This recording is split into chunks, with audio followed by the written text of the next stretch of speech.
We fought a war 250 years ago to depose a king who tried to impose his will on a young country. We don't have a king today because it conflicts with the very genius of a democracy, where the voices and the votes of the people, not a king, not a queen, and not a governor, should prevail.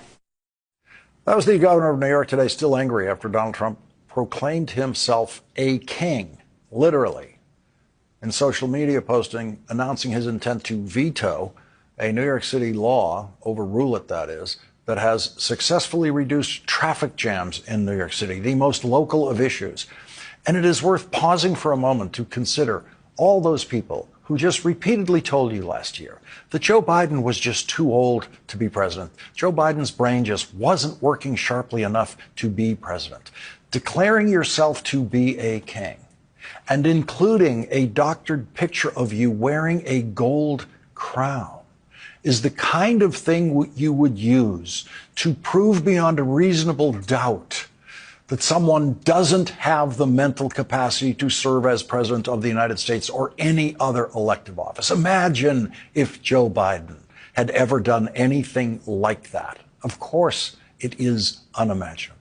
It's unimaginable that any president other than Donald Trump would have ever done anything like that, including Woodrow Wilson, whose mental capacity was severely diminished in his second term as president, and Franklin Delano Roosevelt, whose health was fading rapidly in his final year of the presidency while he was still successfully strategizing victory in World War II. Franklin Delano Roosevelt died in office in 1945 on his very last day of life. At his weakest, he was immeasurably smarter than Donald Trump and most other presidents of the United States.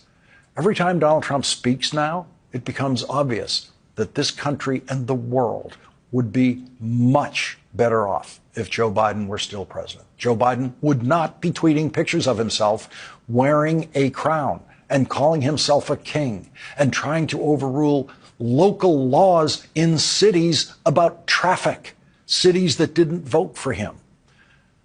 That is how Governor Hochul began her press conference today, in which she announced the inevitable. She would not use her power as governor to just begin a process to try to remove the mayor of New York, Eric Adams, who Donald Trump has decided should no longer be a criminal defendant.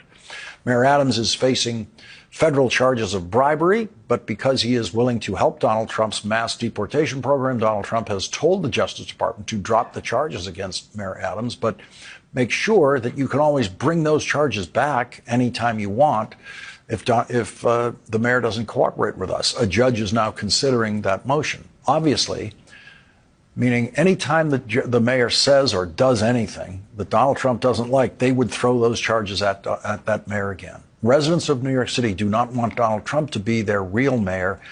And according to the polls, they do not want Eric Adams to be the mayor anymore either. The governor of New York has only the theoretical power to remove the mayor of New York from office. It has remained a theoretical power for 235 years because no governor has ever tried to use it.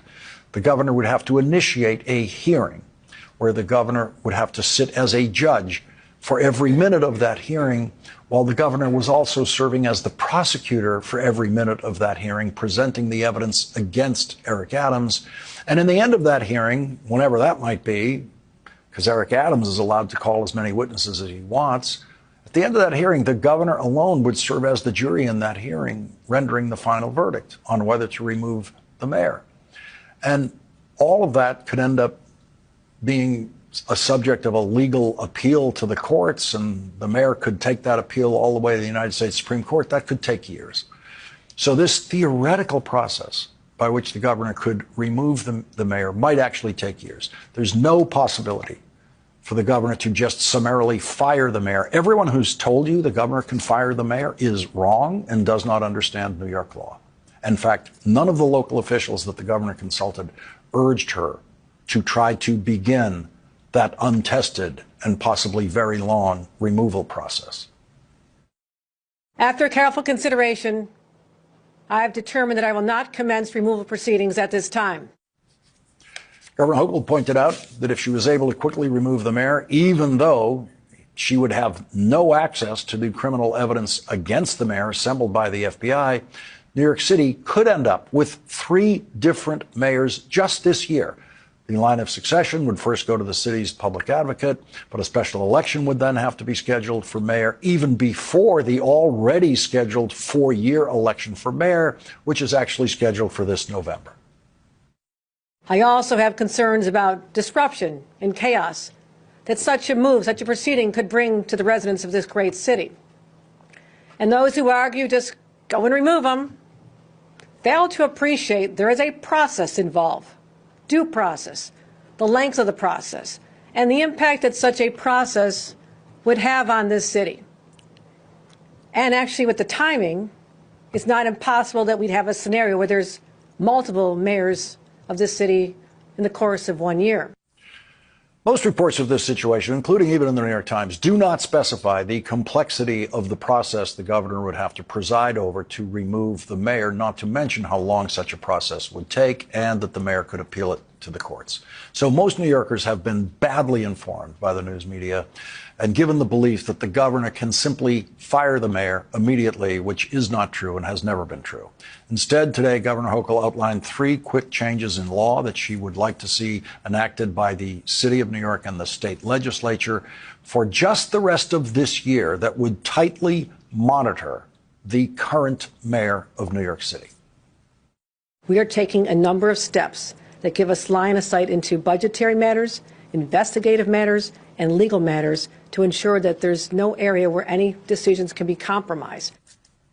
The governor said Donald Trump's abuse of the criminal justice system to, in effect, blackmail the mayor of New York City is all part of what she called the Trump revenge tour. The Trump administration has said is already trying to use the legal jeopardy facing our mayor as leverage to squeeze and punish our city. The president's already trying to weaken our public transit system and undermine our state sovereignty. I call it the Trump revenge tour, and I have to stand in its way.